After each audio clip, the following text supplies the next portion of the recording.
Welcome to Sober Sunrise, a podcast bringing you AA speaker meetings with stories of experience, strength, and hope from around the world. We bring you several new speakers weekly, so be sure to subscribe. We hope to always remain an ad-free podcast, so if you'd like to help us remain self-supporting, please visit our website at sober-sunrise.com. Whether you join us in the morning or at night, there's nothing better than a sober sunrise. We hope that you enjoy today's speaker. Hello everybody, my name is Ralf and I'm an alcoholic. And not only this, I'm also a German alcoholic. And to make things worse, I'm also a mathematician, so we get to hear a lot about, I will paint some formulas and numbers tonight. And after the show has finished, Mickey and I will actually ask you whether you understood what he was talking about in the first part. And please be reminded there's only one exit and we are two strong guys. So if you didn't listen tonight, if you don't learn, you think I'm kidding? No. You probably know Rowan Atkinson, Mr. Bean. I mean, everybody knows him. He's that kind of physical comedian who walks. He doesn't have to talk much. You just see him and you will laugh. Even if you're not high, you will laugh about him because he's a great physical comedian. In many movies, he has proven this one. What he's doing is comedy. You may know Jerry Seinfeld, who happens to be a US comedian. There is nothing physical about him. If you see him somewhere if you see Mr. Bean somewhere in the city, you will laugh. If you see Seinfeld, you won't laugh. He's going on stage, he's talking. He's a master of talking.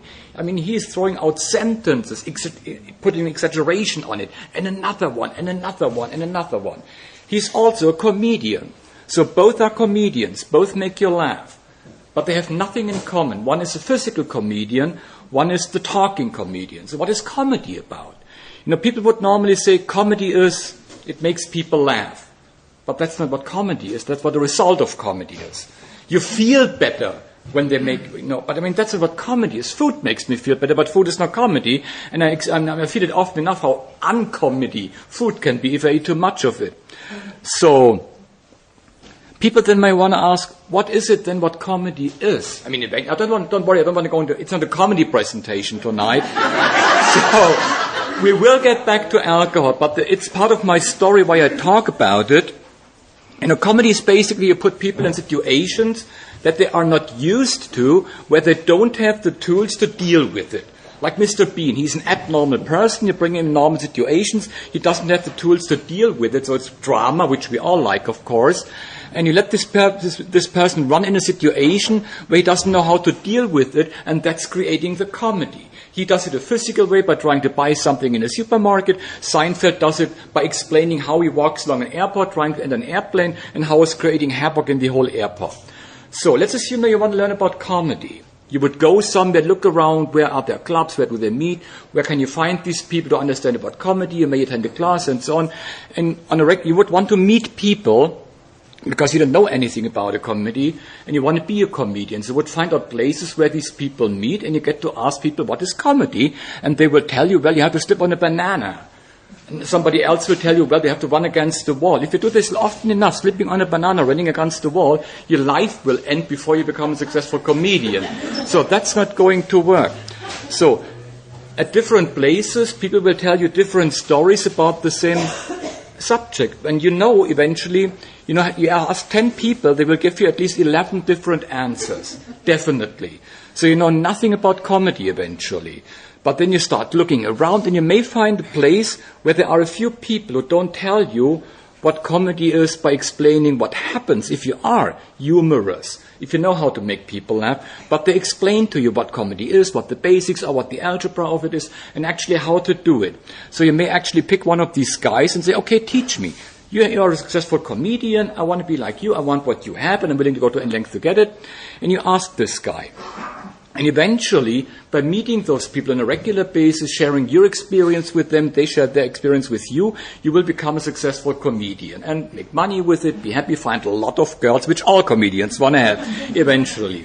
I mean, the big book is saying we all have sex problems. We would not be human if we wouldn't. I am not human. So there are places actually where you can learn a lot about all this. And if you find good people who have done it before you, They will teach you.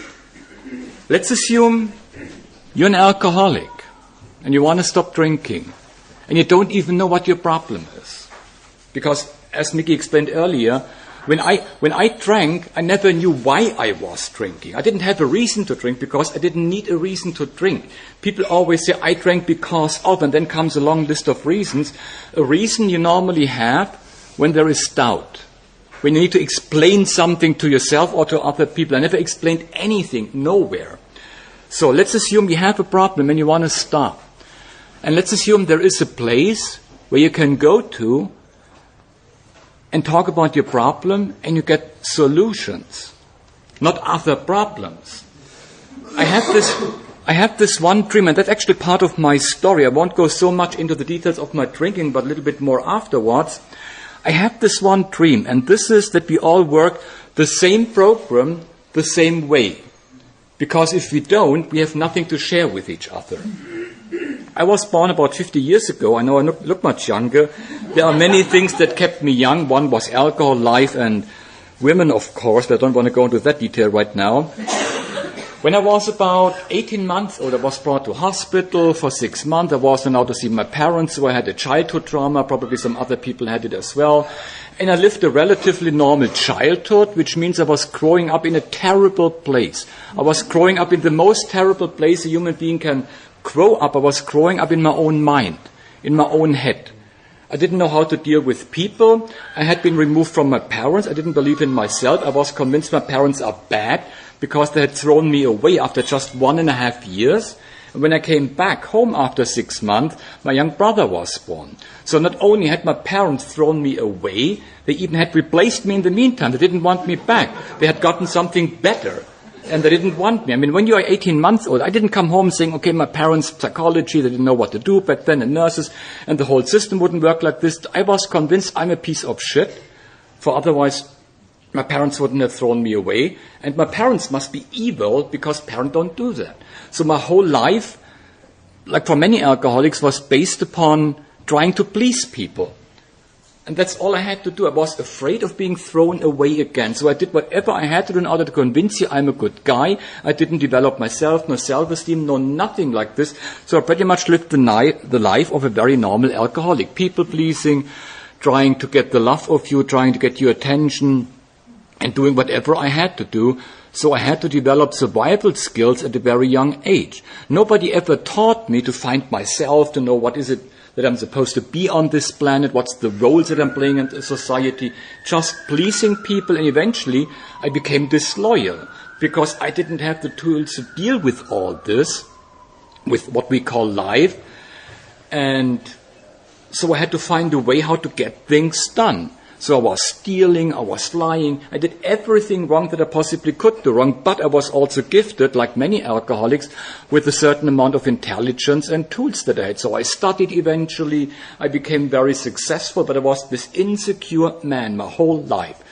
And whatever I did went pretty much good on one side, bad on the other side. I didn't live my own life. I always lived the life of what I thought I have to be so you would love me. And the more I lived in this shell, I was wearing expensive suits, but my whole life I felt like this empty suit. There's nothing in this suit. I always had to present something that I wasn't, while at the same time having to perform my duties. So the discrepancy between what I should have been and what I was and what I had to play became so big that eventually I had to drink alcohol because it was the only way to keep myself halfway sane. I couldn't stand, this whole living, this whole discrepancy with my feelings. I didn't know any of this. When we talk about feelings and how what the impact of life on me was, I didn't know any of this. None of what we usually hear in AA meetings did I know. I didn't know anything about why I drank. I didn't even know that alcohol isn't a drug. I didn't know that alcohol makes addictive. I learned this only in AA. Actually, I'm one of those guys. I never took any drug other than alcohol, if you don't count cigarettes. Everything I know about drugs today, I learned in AA and nowhere else. So I started drinking when I was around 25 years old. Before that, I never had a problem with alcohol. I could go to a party, could get wasted several days, and there was no craving afterwards, no longing for alcohol, no obsession, no nothing.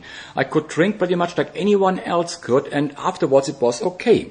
When I was around 25, I started drinking on a regular basis, And I remember one night I was laying in bed drinking 2 beers and I was saying, Jesus, you drink 2 bottles of beer every day. There have been years in my life where I would have been happy if I would have been able to stop after just 2 bottles of beer. But I was already somehow knowing back then that it would become worse. I then continued my drinking. I became international. I was living on a variety of continents, pretty much everything except Africa. Became very successful, making lots of money, living in big cities, being driven around. And drinking got worse and worse and worse. And I don't want to go through details right now. Eventually, I stopped drinking in Miami about 8.5 years ago. I had reached a point where I normally would drink about 15, 20, 25 cans of beer every night. I was a beer drinker. So I had reached a point where I had to drink in the morning already to just calm down so I could make it through the day. In order to go to 7-Eleven was a shop which was just across the street. I needed 1 hour preparation every time to just walk there, for otherwise I would have had a nervous breakdown. I needed to drink to just make it to the shop to get more beer. And then something happened, which many of us have experienced. I would normally drink like 3 cans of beer and everything was fine. You know, the world was okay, I was okay, future looked bright, the past didn't haunt me anymore.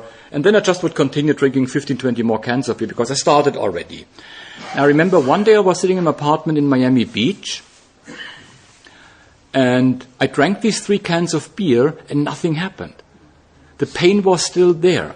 I did not calm down. There was no ease, no lightheartedness, no nothing. So I blamed it on the bad food, or maybe I had a flu or something like that. I continued drinking and basically wrote the day off, went to bed that night, and this next day the same thing happened again. I couldn't drink anymore, but I had to drink. And I mean, it created a lot of fear, didn't know what to do. I called a friend. He brought me in contact with a doctor in Miami who happened to be a sober alcoholic. When I spoke to him at the phone, he knew right away what's wrong with me. And I told him, please, I need to go to a hospital, put me on ice for like 48 hours so I can straighten out my nerves and afterwards continue my life. I didn't know that I had an alcohol problem. And he brought me to hospital and, you know, I got heavy sedatives. The next morning I was brought into a room where a lady asked me to tell my story. So I briefly told my story and eventually I was saying, you know, I drink because I have problems. That was more or less the whole agenda of my story.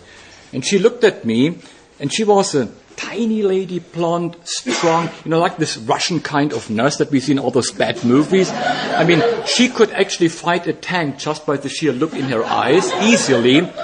And she looked in my eyes and was saying, Ralf, you don't drink because you have problems. You have problems because you drink. You're an alcoholic.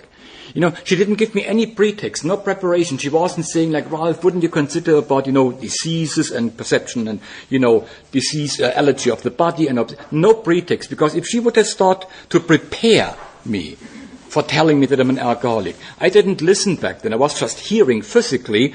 But if somebody told me something, I would try to find out what are the next 2 sentences that are likely to come so I could prepare even 2 more sentences. And the moment you start breathing, I would jump in right away to let you know what you are going to say and what my answer will be and what you are then will be going to say. And there was no pretext at all. She put it straight into my face. You're an alcoholic. I didn't know what an alcoholic was back then. But I knew that there was an explanation as to why I'm doing the things I was doing. And she told me, I asked her, what can I do? And she was saying, after you are released from the hospital, go to Alcoholics Anonymous and things will get better. And even the doctor suggested to me that I would go to meetings. He took me to meetings in the hospital, and so I did. I left the hospital detox after a week and went to AA. The reason why I came to my 2nd, 3rd, 4th, and so on meeting was because I liked the crowd in there. I liked the people in there. I liked them very much. So I came back. I liked this whole social thing. I mean, meetings in Miami are different than they are in Germany, at least for the weather and for the people over there. And what happened to me was the obsession to drink had been removed in the first night already. The next day I woke up. I mean, I was still on sedatives, of course, for about a week. But since then, there has been no obsession anymore. I never wanted to drink again. There was no urge, no longing for a drink. And what happened then, on the outside, everything just got better. I went to AA meetings, I worked the steps, I had a sponsor, I got my business back, and you probably already recognized one particular word, the I, the I, the I, the I. On the outside, everything was just going fine, so I thought, wonderful, I have everything controlled, because I go to meetings, I make service, I do this, that, and the other, and everything was going fine. I later on moved to Los Angeles then, because my previous partner that I had in my company I had kicked out, replaced him by a new partner, an alcoholic, of course, who was 4.5 years sober, not working the steps. I mean, what else should have happened? And this, I mean, God has a strange sense of humor. Business failed. And I came into the fellowship in Sobriety with quite a lot of money, which lasted about 1.5 years or so. Then I had no more money left. So eventually I had to return to Germany. I had been exposed to AA to probably, 1,200 meetings within 2.5 years. So I did all the 90 meetings in 90 days. I mean, I wanted to be a good alcoholic. I did 172 in 90 days. I had a sponsor, but pretty much for formal reasons, because everybody had a sponsor, so I have to have one. He was like a little toy for me, like property. I didn't want to walk around and say, I have no sponsor. People would have asked me. I worked the steps with him, which for me meant every couple of weeks I would invite him for sushi and talk to him down there in Miami. In LA, I didn't have a sponsor. After 2.5 years, I moved back to Germany. And what happened then was, I pretty much received a cultural shock. I went to meetings in Germany, and the difference between what I was exposed to in the States and later on found in Germany was no steps, no big book, no sponsor. And I asked once a person, what do you do here? And they are saying, well, we are working the steps. We are working the program of Alcoholics Anonymous. And I asked him, okay, then let's work the steps. And he was saying, we don't do the steps here. So I asked him, what do you do here in order to stay sober? And what's the program you are working? And what I was told is, we go to meetings and throw our problems on the table, and that's it. So eventually, that's what people did. And that has been the first time where I started doubting that AA was good. I mean, I confused AA and the people in AA. I confused the program with the people working or not working the program. So what then happened was, I always called it a decision that I went back to Germany. But a decision means you have at least two alternatives to choose from. I had no alternative to choose from. I had to go back to Germany. But I always like to call it a decision.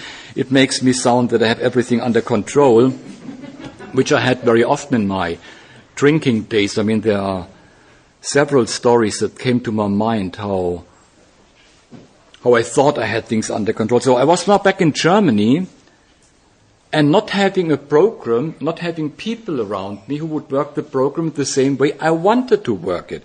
I didn't have a real good, solid foundation because I had stopped somewhere around step 5. I had not done a proper 4th step.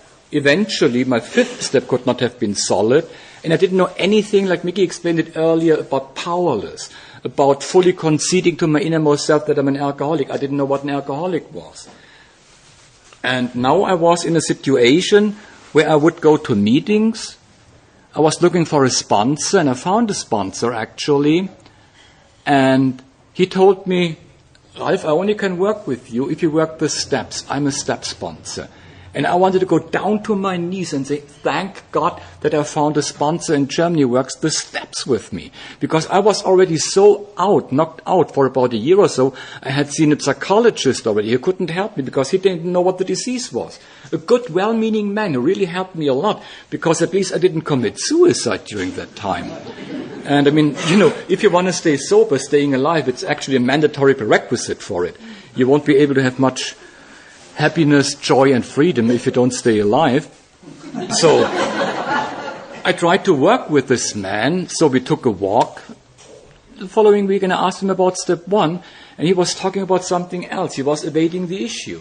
So I thought I did something wrong, and I waited a while and asked him again, and eventually I found out he never worked the steps, because no one taught him to work the steps. So I was again at this situation, at this point, where I wanted to do something. I was already willing to start from the scratch again, right from the start.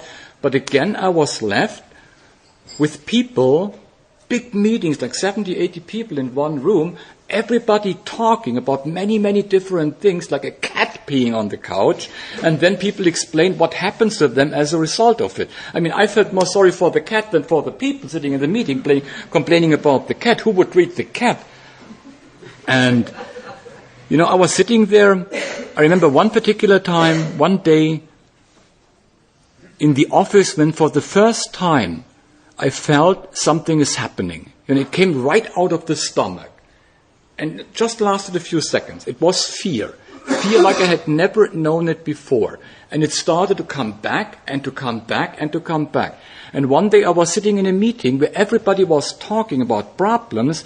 And I call this BMW meetings, the bitching, moaning and whining meetings. Because, there is no sense in going to a meeting talking about problems. If I want to listen to problems, all I have to do is go to my apartment, close the windows, sit on the couch, listen to myself. And if I run out of problems, I invent problems. I have no problem, in inventing new problems. I was sitting in this meeting, and I had this feeling, it's only seconds. It's only seconds, and I will stand up in this AA meeting, go to a bar and drink. I had no desire to drink, no longing, no nothing. But I simply had this fear, something very, very bad is going to happen. How was my life back then? The outside circumstances were great. I told you, when I came to Sobriety, I had money, lost everything. I had to give the car away, apartment away, sleeping on a friend's couch for a few weeks, which turned out to be 6 months. And then moving back to Germany, starting as a regular employee again, setting up my own company again, making very good money, living in a good area, wearing the expensive suits.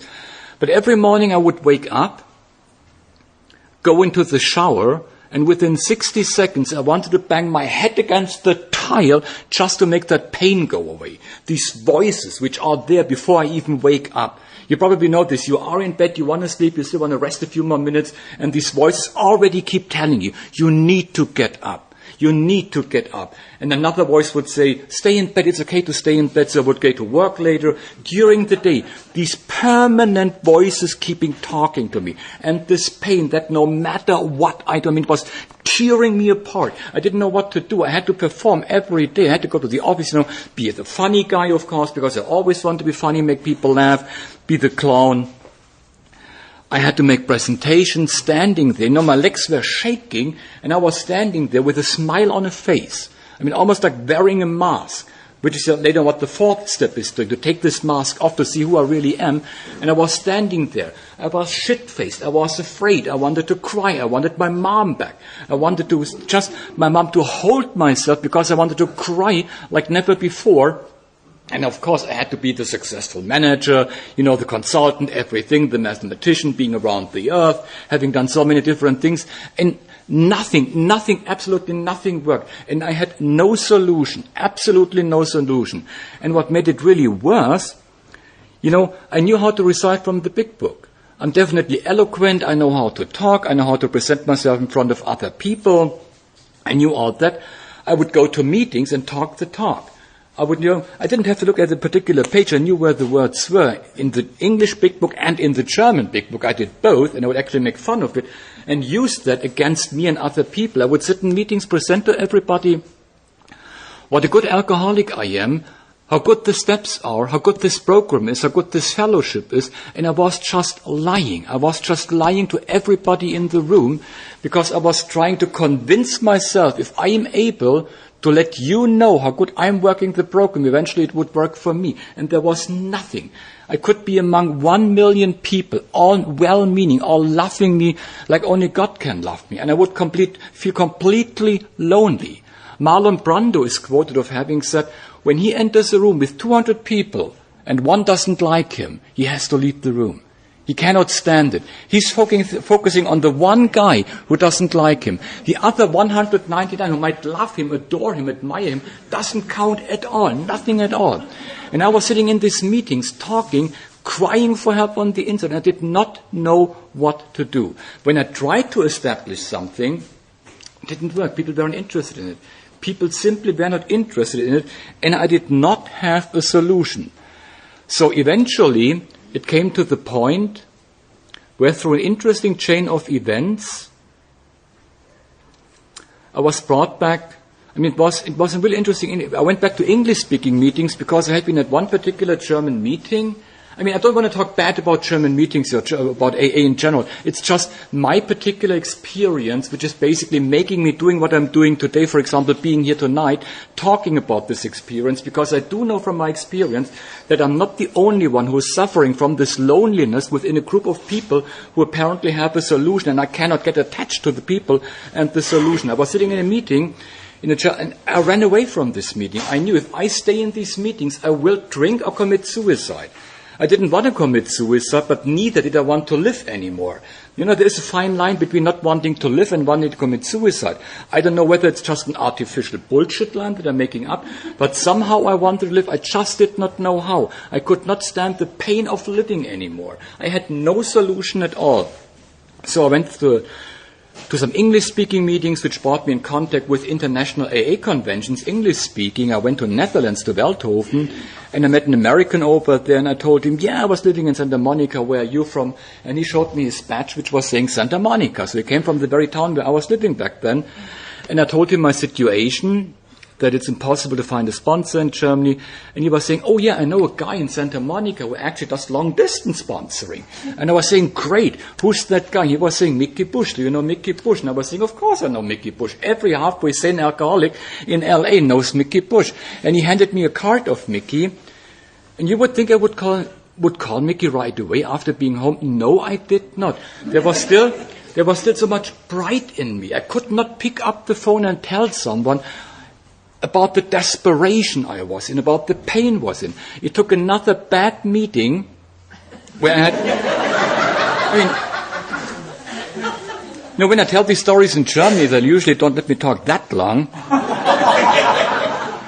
And I left this meeting, went back home, and you would think I picked up the phone, called Mickey. No.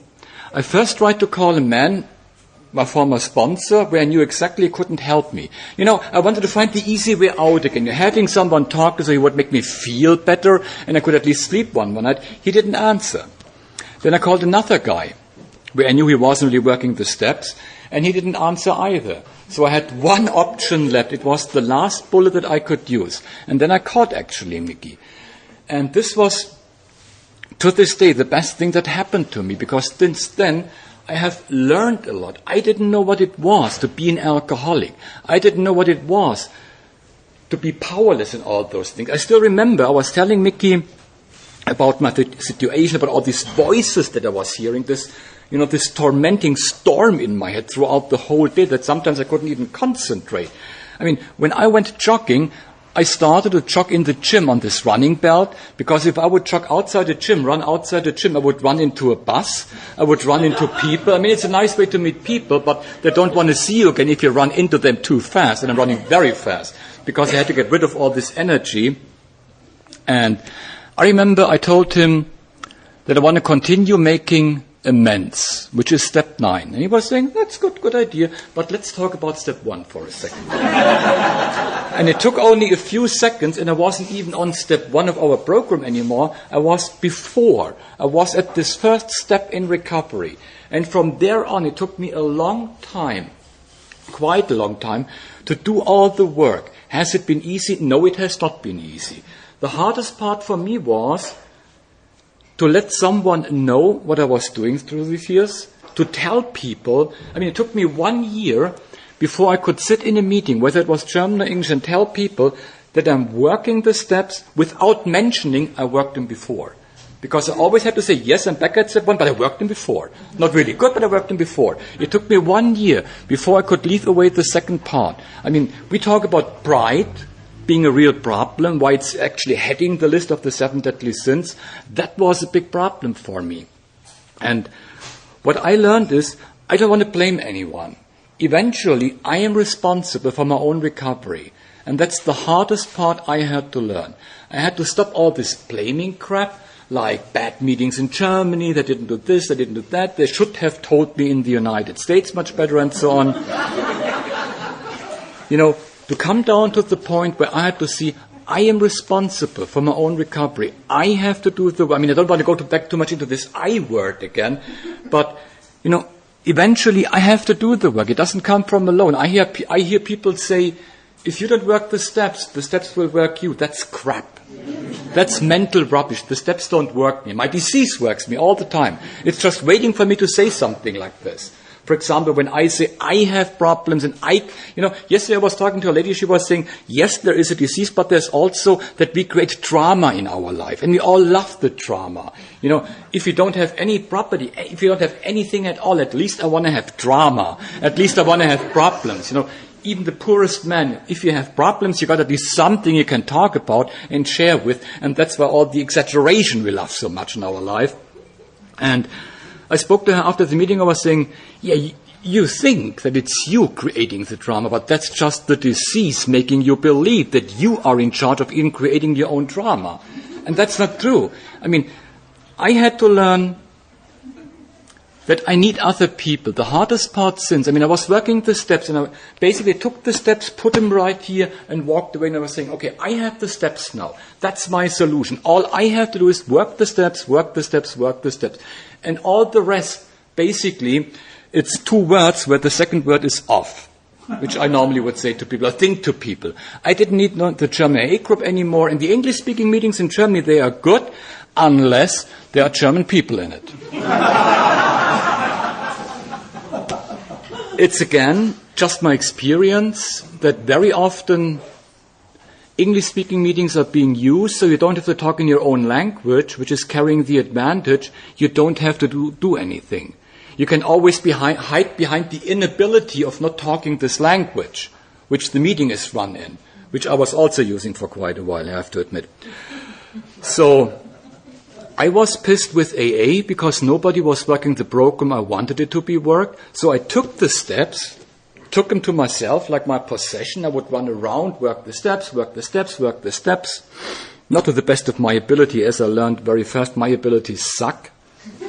And, I also hear people say, God doesn't give me more than I can handle, and that's not true.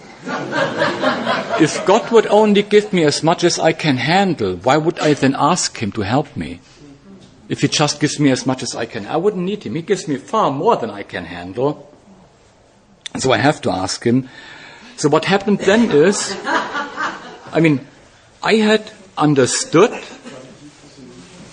and learned, the basics about the program. That I have to do something, like doing the inventory, being rigorously honest, writing everything down, discussing with another human being and God. But what then happened is, no matter how hard I tried, I was still in the I program. I had the steps now, but I had no fellowship. So what happened was, I felt a bit better for a while, for a few years just, and eventually I began going down again, sliding down again. The demons came back. I had the fear attacks all of a sudden again. Not so bad that I had to hide under a bed or somewhere, but bad enough to make life miserable, and I didn't know what to do. So I was trying to work the steps harder, put more effort in the inventory, rewriting the inventory, and all this, reading more, but staying away from meetings. I had one particular meeting that I still liked to go to where people didn't want to work the steps the way I would have wanted them to work the steps, so I became a ruler of the meeting. The difference between leading and governing is the one who governs makes principles, a leader follows principles. And I did both. I made the principles that later on I was following. And, I wanted to, I was well-meaning, but what I was not doing, I was not trying to help. I was not trying to identify myself with the people. And, if you're living in a certain limited space, the way I was down there in Munich and still am, I eventually came, again, through help, to the point I have to do something about it.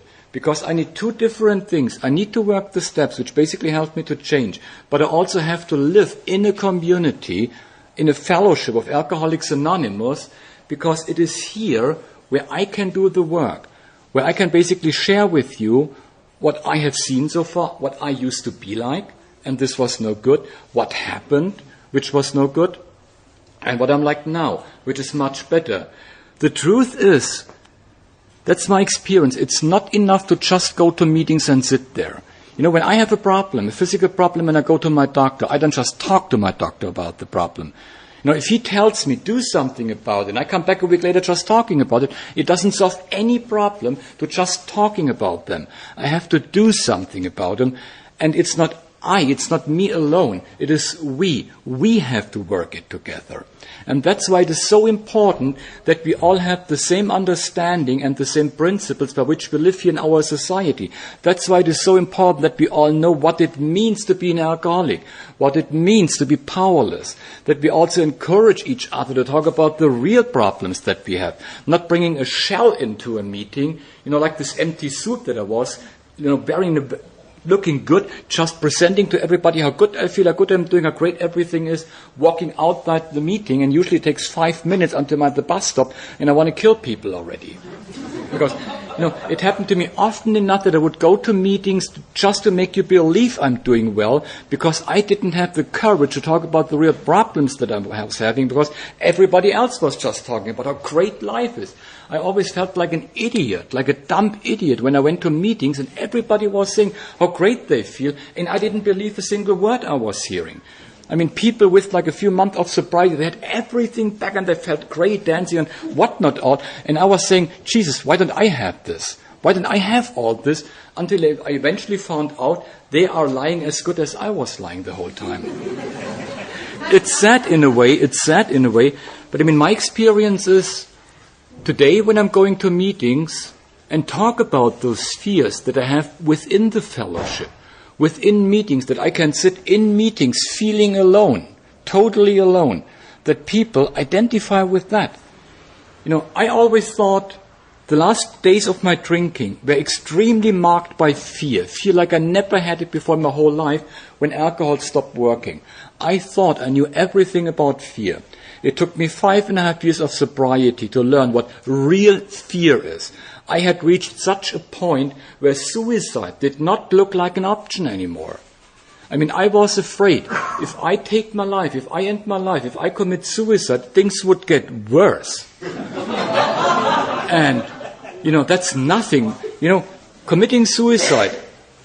People say don't talk about it. Why not? Many people commit suicide, especially when they are sober. People say it's easier to stay sober than to get sober. If that would be true, we wouldn't have as many relapses as we have. The success rate is so low. I would not buy a car if the car would have a success rate of 5%, because 5% of us make it into long-term sobriety. I wouldn't even walk near a street if cars would have the same success rate that we have. So there must be something wrong with this statement that it's easier to stay sober than to get sober. It's simply wrong. It's not easy to stay sober. It's not a never-ending pink cloud. Things are good and get bad again, get worse again. I always thought, eventually it's about better thinking, better living, being of service, praying to God, yada, yada, yada. And I eventually forgot about the fact that it all comes down to not drinking. Our primary purpose is to stay sober and help other alcoholics achieve sobriety.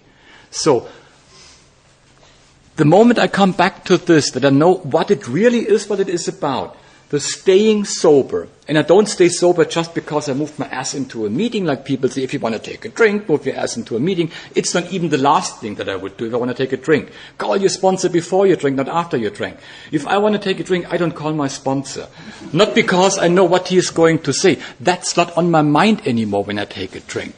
Obsession, like being said earlier, is a thought, excluding all else, including recovery. I don't think about anything. If I want to take a drink, I take that drink, no matter where I am. And when I was living in Asia, I was normally drinking only the good beer, the good stuff. In Asia, I would drink beer. You opened the can, and you had the feeling it was taken out of the toilet. That's how it smelled. Would this stop me from drinking it? No, I drank it, no matter what. If I want to drink, I drink no matter what. And I had to learn. And this was the hardest part so far. I cannot do it alone. I somehow have to trust something that's way bigger than me. And I had to start again with the fact it's the group, it's those very people where I thought you don't know what you're doing. To a point of still, I don't want to go into this word now. But I have to know it is something outside me that's keeping me sober. It's not me. And that's why it is so important for me that we all learn to work the same program the same way, to use the same language, the same words, the same meaning behind those words. So if we say alcoholic, we know what it means, and not defining a variety of different things around it. Because eventually it is about being happy, joyous, and free. What's about our dreams that we have? Anybody having dreams here? I mean, I don't mean nightmare, I mean like real dreams. I was talking about comedy earlier. 4 weeks ago, July 10th, I had my first public appearance as a comedian in Hamburg, in an open microphone show. That's one of my dreams that I have. I never thought that I, as a mathematician, I mean, people normally ask me, Ralf, you're a mathematician, you sit behind computers.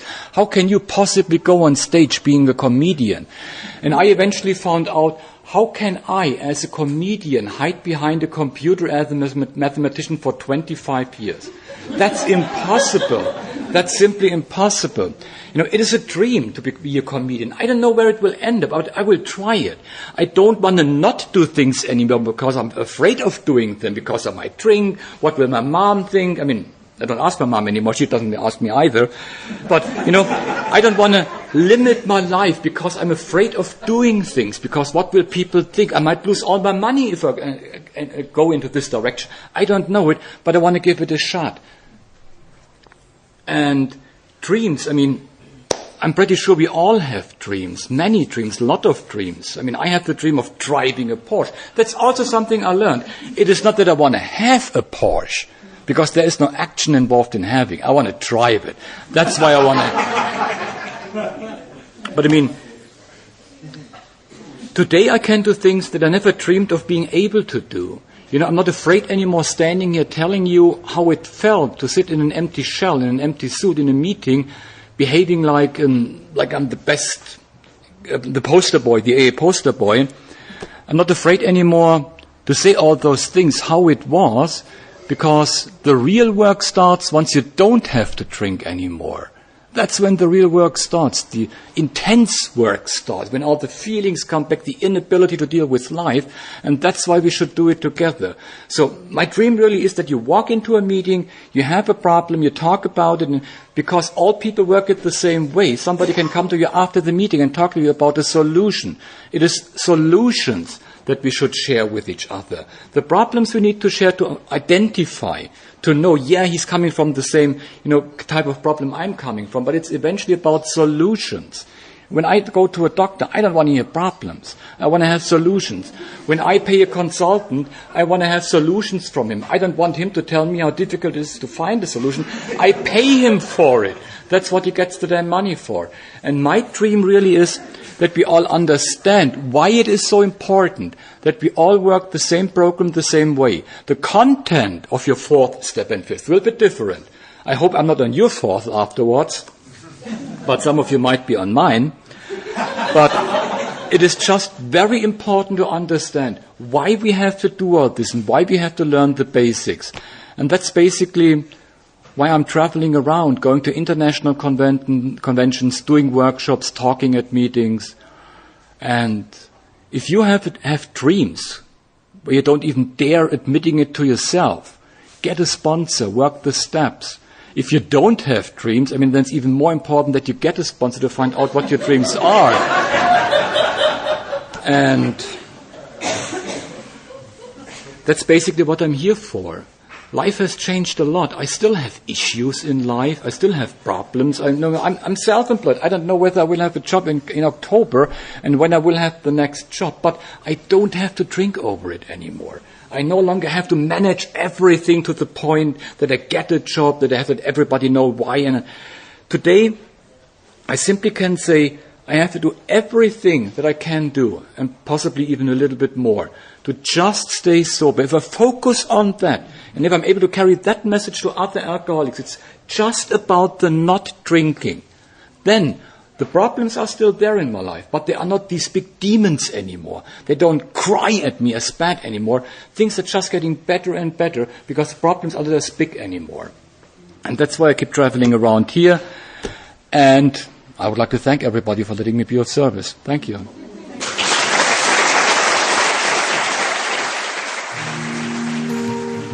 Thank you for listening to Sober Sunrise. If you enjoyed today's episode, please give it a thumbs up as it will help share the message. Until next time, have a great day.